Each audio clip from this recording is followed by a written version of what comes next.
Welcome! For the next couple of days, we'll be following Steve Garfield, a remarkable video blogger and citizen journalist.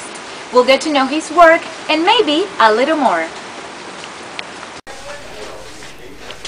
As soon as I got there, I realized interviewing Steve wasn't going to be an ordinary experience.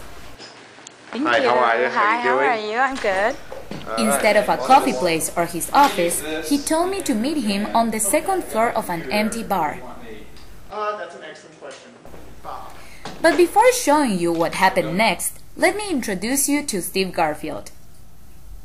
Who is Steve Garfield? Steve Garfield is a lot of different things, and so depending on what you find me doing, I'm that. So today we're at Boston University where I'm a teacher, and I teach new media tools for journalism. And we just got out of a very fun class where we did a couple of reports, a live streaming report, and then we did another report where we recorded the report.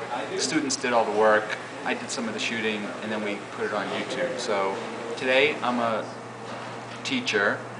Yesterday I was a video producer. I did 2 projects. One was with Boston City Councilor John Tobin. I do his website, and I do his videos and his photos, so that's a job. And then another thing I did yesterday was I went and interviewed a band for a company in New York, so I did video production for them. So that's video production. And another thing that I do, I mean, I could go on and on and on and on. There's a lot of different things I do. You guys ready? This is going to be the thumbnail. Okay. Hey everybody, it's Steve Garfield from stevegarfield.com. We're at the Middle East in Cambridge, and I just interviewed the band Freeze Pop, and I wanted to have them all say hello to you guys. Hi, this is Sean from Freeze Pop. How are you out there? We're all good. Hello, I'm listening. The minute after Garfield sent this video to his 6,000 followers through Twitter feeds, he was already getting ready to be interviewed by Channel 5. I'm going to slide the table up from the wall because it's right up against it. So yes, following Steve can be pretty exhausting. And there is still more to find out about his work. Adam Gaffin, creator of Universal Hub, gave us some interesting insights. He took some video of this white squirrel in Jamaica Plain, and they got NECN got wildlife experts identified as an albino squirrel instead of just a plain old white squirrel, which is, it's kind of a goofy little thing, but it's interesting, and it's, that's the kind of example of stuff he does. He was really funny when Roach Brothers, which is the local supermarket that we both go to, they changed some of the aisle configurations. And he was just doing all these video reports about how confused he was, because he couldn't find where the bottled water was or something like that. He's really good at these kind of funny video projects.